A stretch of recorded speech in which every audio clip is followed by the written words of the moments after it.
अब जिस कवि को बुला रहा हूं साहब, वो कक्षा 5 साइंस साइड से तो पास है ही, कक्षा 8 में 8 साल लगातार अपने क्लास का मॉनिटर रहने का सर्फ जिसे हासिल है। और 32 साल की कमसिन उम्र में, 32 साल की कमसिन उम्र में उसने जो है हाई स्कूल का एक इम्तिहान पास कर लिया था। पता नहीं कैसे बेसिक शिक्षा विभाग वालों ने उसे मास्टर बना दिया। जब पहले दिन गया ज्वाइन करने स्कूल, तो हेडमास्टर साहब ने कहा ऐसा है आज गणित के टीचर नहीं आए, तुमको गणित पढ़ानी है। अब अजीत शुक्ला हरदोई के हैं, इनको गणित आती नहीं है, आता तो वैसे इनको कुछ नहीं है, लेकिन कविता बहुत बढ़िया साहब करते हैं, इनको हंसाना आता है, इनको गणित आती नहीं है। हेडमास्टर साहब ने कहा कक्षा 5 में गणित पढ़ाओ जाके। अब ये गणित पढ़ाने गए, बच्चों से बोले बच्चों एक रेलगाड़ी 120 किलोमीटर प्रति घंटा की रफ्तार से जा रही है, तो हमारी उम्र बताओ। अब साहब रेलगाड़ी की स्पीड से इनकी उम्र का पता नहीं क्या ताल्लुक, लेकिन इन्होंने पूछ लिया एक रेलगाड़ी 120 किलोमीटर प्रति घंटा की रफ्तार से जा रही है, तो हमारी उम्र बताओ। बच्चे खामोश हो गए। एक बच्चा इसी तरह बिल्कुल शरारती था, इसकी तरह, उसने कहा सर हम बताएं? तो इन्होंने कहा शाबाश शाबाश बताओ। तो इन्होंने कहा बताओ। तो बच्चे ने कहा गुरुजी आपकी उम्र है 32 साल। वास्तव में इनकी उम्र 32 साल थी। इन्होंने कहा शाबाश शाबाश, कौन सा फार्मूला लगा दिया, कौन सा सूत्र लगा दिया, कैसे जोड़ घटाना करके बता दिया कि हमारी उम्र 32 साल। बिल्कुल सही बताया तुमने, बताओ कौन सा फार्मूला लगाया। लड़के ने कहा गुरुजी हमने कोई खास फार्मूला नहीं लगाया, हमारे मोहल्ले में एक लड़का रहता है, उसकी उम्र है 16 साल, और मोहल्ले के लोग कहते हैं आधा पागल है, हमने उसका दूना कर दिया, यानी आप पूरे वाले पागल हो। तो ऐसा हास्य व्यंग का अद्भुत कवि हमारे बीच में है, जिसका नाम है अजीत शुक्ल। तमाम टीवी चैनलों के माध्यम से, चाहे वो कवि युद्ध का कार्यक्रम रहा हो, चाहे लपेटे में नेताजी एक कार्यक्रम न्यूज 18 इंडिया पे आता है, भारत समाचार पर कविवार आता है, चाहे प्रशस्ति चैनल के माध्यम से तमाम वीडियोज भाई अजीत शुक्ल के आप देखते हैं। वो अपनी हास्य व्यंग्य की तंजो मिजाह की कविताओं और शायरी से आप सबको हंसाते हैं, गुदगुदाते हैं। आइए हम उन्हें बुलाते हैं और एक बार जोरदार तालियां बजाकर उनका इस्तकबाल करते हैं। हिंदू मनाए ईद, मुसलमान दिवाली। हिंदू मनाए ईद, मुसलमान दिवाली। मंत्र हो कल में अजान पूजा की थाली, मंत्र हो कल में अजान पूजा की थाली। एकता का ऐसा यहाँ दीप जलाएं, चाह कर बुझा न पाए कोई मवाली, चाह कर बुझा न पाए कोई मवाली। हिंदू, ये जो पीछे कुछ लोगों के हाथ खामोश रह गए हैं, मैं चाहता हूं कि बच्चे जिम्मेदारियां अपनी पूरी कर रहे हैं, आप भी करें, कि हिंदू मनाए ईद, मुसलमान दिवाली।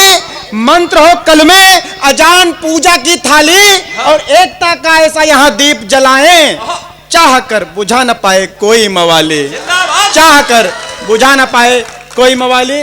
और अमीन बेग ने बहुत अच्छा कार्यक्रम भैया ने रखा है।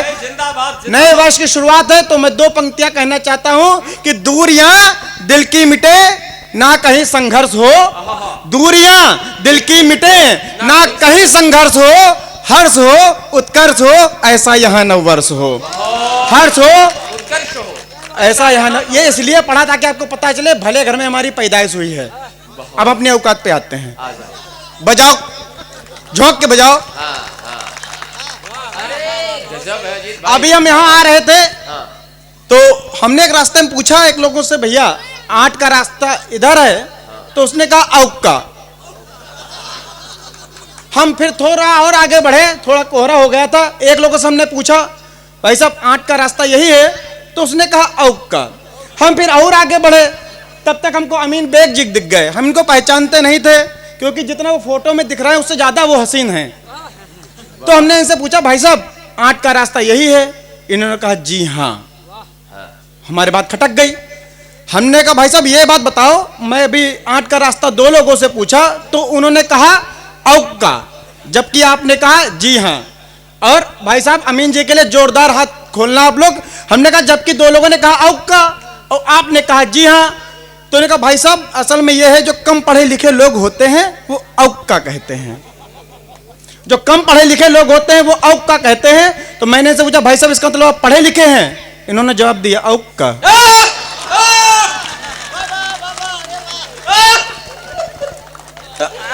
गजब है अजीत भाई, चल ऐसे ऐसे महान लोग जिस धरती पर हो वहां पर ऐसे आयोजन होते रहेंगे कि नैन में नीर बन बहता सभी के दर्द लिखता हूँ, वतन के वास्ते हैं क्या सभी के फर्ज लिखता हूँ, और मेरी कोशिश यही रहती सदा सबको हंसाने की, है पीड़ित मुल्क जिस कारण वही मैं मर्ज लिखता हूँ, है पीड़ित मुल्क जिस कारण वही मैं मर्ज लिखता हूँ। यहाँ आया क्यों हूँ कि बुलाया आपने हमको यहाँ पर हम चले आए, बुलाया आपने हमको यहाँ पर, बहुत अच्छे, तो इस बात पे माला पहनाई जाती है, बुलाया बुलाया आपने हमको यहाँ पर हम चले आए, कुसुम मुरझे हुए हैं जो खिलाने को चले आए। अंतिम पंक्ति पे हाथ खोलना।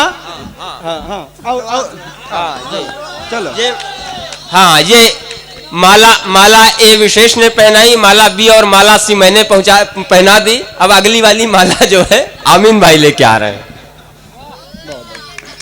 ने बुलाया आपने हमको यहाँ पर हम चले आए, कुसुम मुरझे हुए हैं जो खिलाने को चले आए, और झंझावात जीवन के सभी को दर्द देते हैं, गम खुद का भुला करके हंसाने को चले आए, गम खुद का भुला करके हंसाने को चले आए। देखिए बहुत ज्यादा काबिल आदमी हम नहीं, भूलने की समस्या इसलिए कागज रखते हैं, भूल जाओ तो अपमान होता है। एक कवि महोदय कवि सम्मेलन में गए और 6 बजे का कार्यक्रम था, 9 बजे तक शुरू हुआ, तो कवि ने प्रारंभ किया कि मेरी दौलत भी ले लो मेरी शोहरत भी ले लो। कवि सम्मेलन मुशायरा दोनों था, तो दाद बहुत अच्छी मिली लोगों का, आह आह वाह, कि मेरी दौलत भी ले लो मेरी शोहरत भी ले लो, मेरी दौलत भी ले लो मेरी शोहरत भी ले लो। भाई साहब भूल गए, मेरी दौलत भी ले लो मेरी शोहरत भी ले लो, मेरी दौलत भी ले लो मेरी शोहरत भी ले लो। एक लड़का खड़ा हुआ, बोला बड़ा दुखी मालूम पड़ता है, इसकी औरत भी ले लो।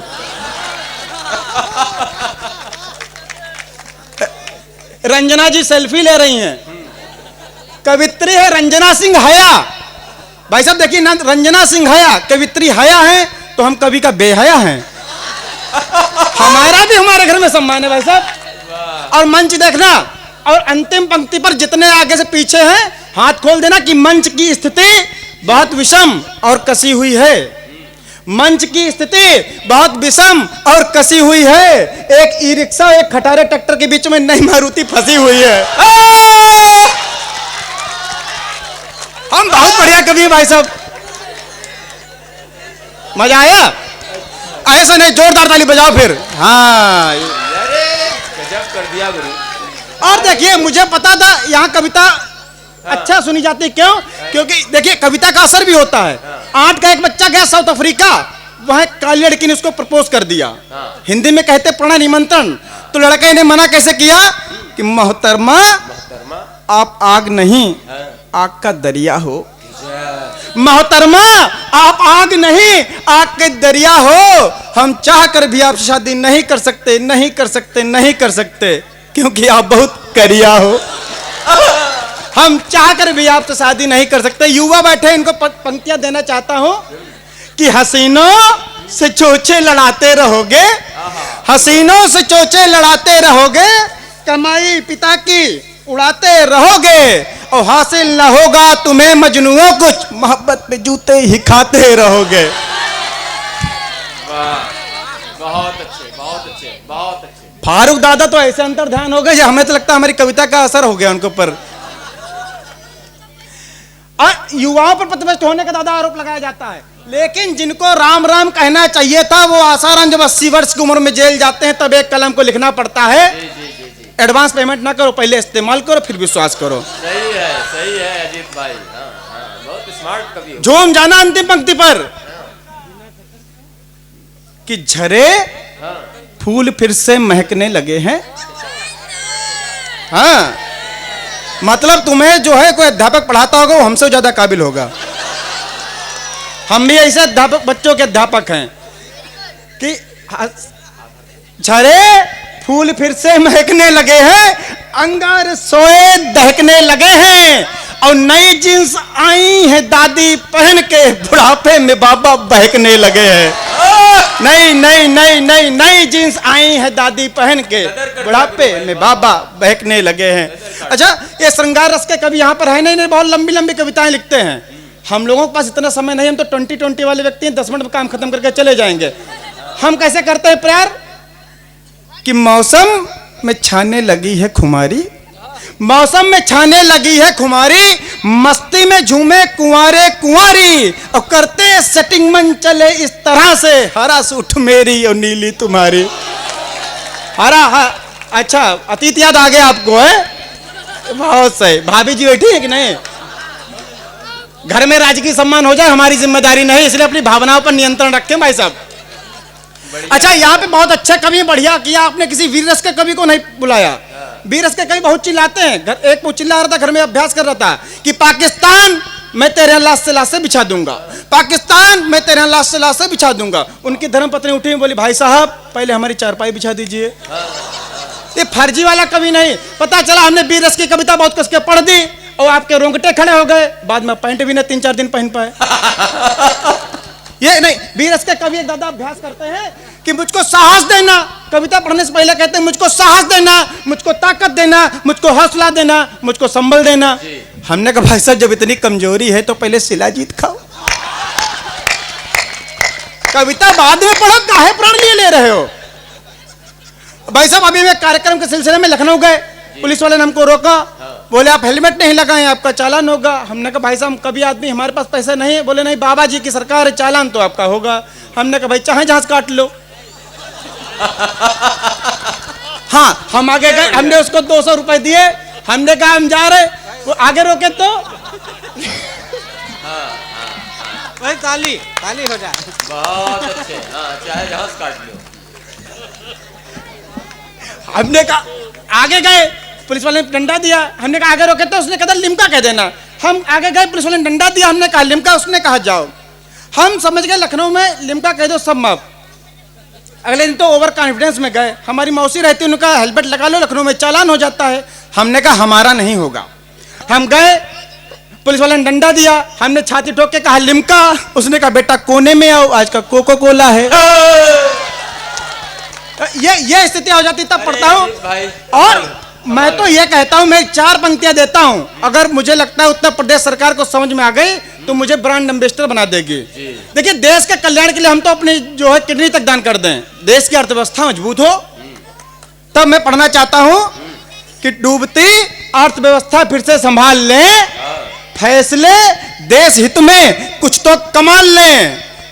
डूबती अर्थव्यवस्था फिर से संभाल लें, फैसले, डूबती अर्थव्यवस्था फिर से संभाल ले, फैसले देश हित में कुछ तो कमाल लें। और चेकिंग में पुलिस के साथ डॉक्टर रखो साहब, जो भर ना सके चालान उसकी किडनी निकाल ले, जो भर ना सके चालान उसकी किडनी निकाल ले। और कोरोना पे बहुत बड़ी बात इन्होंने कही, अभी मैं 4 पंक्तियां पढ़ता हूं अपने अंदाज में, अंतिम पंक्ति में झूम जाना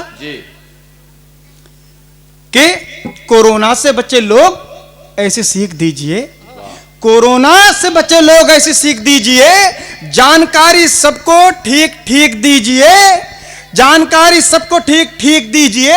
अगर प्रेम के प्रस्ताव को स्वीकार ना करे तो प्रेमिका के मुंह पे आप छींक दीजिए, तो प्रेमिका के मुंह पे आप छींक दीजिए। भारतीय जनता पार्टी का फाल देख रहे हैं, हर जो सभी दलों से निकलकर सब उसमें मिल रहे हैं। एक पवित्र गंगा हो गई, सभी पापी पवित्र हो जाते। तो अंतिम पंक्ति पर झूम जाना कि कल धुर विरोधी थे वे आज मित्र हो रहे हैं, कल धुर विरोधी थे वे आज मित्र हो रहे हैं, फैसले सरकार के विचित्र हो रहे हैं। और नमामि गंगे वाली भाजपा को है नमन, इसमें समा के पापी भी पवित्र हो रहे हैं, इसमें समा के पापी भी पवित्र हो रहे हैं। तालियां आपकी कमजोर है मित्रों। मैं पढ़ता हूं कि अभी आप देख रहे हैं कि एक भाजपा के विधायक और सांसद में आसपास में जूता परेड हो गई थी, वो चित्र हम देख रहे थे, टीवी पर आ रहा था। तो मेरे पिताजी ने क्या कहा कि मैं नहीं चाहता कवि या गायक बनो, कुछ रुतबा बढ़े इस लायक बनो। मैं नहीं चाहता कवि या गायक बनो, कुछ रुतबा बढ़े इस लायक बनो। पर बेटा जहां पर भी जूता चले ना ऐसी जगह से विधायक बनो, पर बेटा जहां पर भी जूता चले ना ऐसी जगह से विधायक बनो। 2-3 छंद पढ़कर अपनी बात खत्म करता हूं। एक ससुर और दामाद के प्रसंग का आनंद लेना था कि बिटिया के बाप ने दामाद से कहा कि सुनो, बिटिया के बाप ने दामाद से कहा कि सुनो, पीते हो शराब बात हमसे छुपाई थी और धोखेबाज निकलोगे ऐसा एहसास न था। तुम पे भरोसा कर बिटिया बिहाई थी। तो ससुर की बात पे जमाई राजा बोल उठे, सिंगनी है बेटी फिर गाय क्यों जताई थी। वाह। ऐसे लोग ताली बजा रहे जिनको ऐसा आइटम मिला भाई साहब। सिंघनी है बेटी फिर गाय क्यों जताई थी, अब बिटिया तुम्हारे खून पीती है ससुर जी, ये बात आपने भी नहीं हमें बतलाई थी।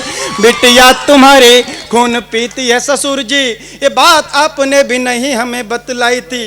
और जब पुत्र की शादी होती सबसे ज्यादा कुलाचे मारती माँ 2-2 फीट तक उछल जाती है, और शादी के 5-6 महीने बाद चूल्हा अलग हो जाता है। और बहू अगर कम दिमाग की हो तो सास और बहू के जो संवाद का आनंद लेना और अंतिम पंक्ति पर झूम जाना कि सास ने बहू से कहा सुनो बिटिया हमारी। अच्छा धर्मराज जी, हम समझे हम तो बहुत देर से इसी में पढ़ रहे थे, हम किसमें कैमरा लगा है, वो आपने ऐसे खड़ा कर दिया। अरे हद है यार। बिटिया की सास ने बहू से कहा सुनो बिटिया हमारी, संस्कार बेटों ने हमारे नेक पाए हैं, अब मैं हूं तेरी माता और नंद है बहन जैसी, पिता सम तुमने ससुर ठीक पाए हैं। तो डोरबेल बजते ही सास ने बहू से कहा, किसने यहाँ पे देखो द्वार खटकाए हैं। दरवाजा खोलते ही सामने पति को देख, दरवाजा खोलते ही सामने पति को देख, उछल के बोली मम्मी भाई साहब आए हैं। दरवाजा खोलते ही सामने पति को देख, उछल के बोली मम्मी भाई साहब आए हैं। और एक अंतिम रचना पढ़ता हूं। आप लोग देखते हैं आजकल प्रबुद्ध लोग भी बैठे हैं, सब बैठे हैं साथी लोग, कि अखबार उठाकर देखो तो होता क्या है, स्वयंवर कांड से पहले आजकल लवकुश कांड हो जाया करते हैं। आप तक अगर बात पहुंचे और हास्य व्यंग में अगर कोई सटीक बात कह दी हो तो आपके हाथ खुले। उससे पहले 4 पंक्तियां पढ़ता हूं कि ना ही भूखा मिले ना ही नंगा मिले, ना ही भूखा मिले ना ही नंगा मिले, हो अमन चैन दिल में न दंगा मिले, और राष्ट्र भक्तों तुम्हारी छतों पर हमें धर्म ध्वज की जगह पर तिरंगा मिले। राष्ट्र भक्तों तुम्हारी छतों पर हमें धर्म ध्वज की जगह पर तिरंगा मिले। तो मैं बात कर रहा था ये एक स्थिति क्या है, एक कविता का आनंद लेना और जितनी तालियां दे सकते हो इस छोटी सी कलम को, जितना प्यार दे सकते हो देना। कि एक 10 वर्षीय पुत्र ने अपने पिता से कहा, एक 10 वर्षीय पुत्र ने अपने पिता से कहा, पिताजी आपने लव मैरिज की है बताइए, पिताजी आपने लव मैरिज की है बताइए। पिताजी हक्के बक्के रह गए, बोले इतनी गहरी बात आपको कैसे पता चली समझाइए। अब पुत्र का जवाब आपके कलेजे पर ठक से लगे तो एक हाथ खामोश ना रहे कि इतनी गहरी बात आपको कैसे पता चली समझाइए। मंच का भी आशीष चाहता हूं, इतनी गहरी बात आपको कैसे पता चली समझाइए। तो पुत्र ने कहा, पिताजी इस रहस्य को मैंने अपने दिमाग से जाना है, इसके लिए नहीं लगाया कोई मंत्र है, क्योंकि आपकी शादी की तारीख और मेरी डेट ऑफ बर्थ में सिर्फ 6 माह और 4 दिन का अंतर है।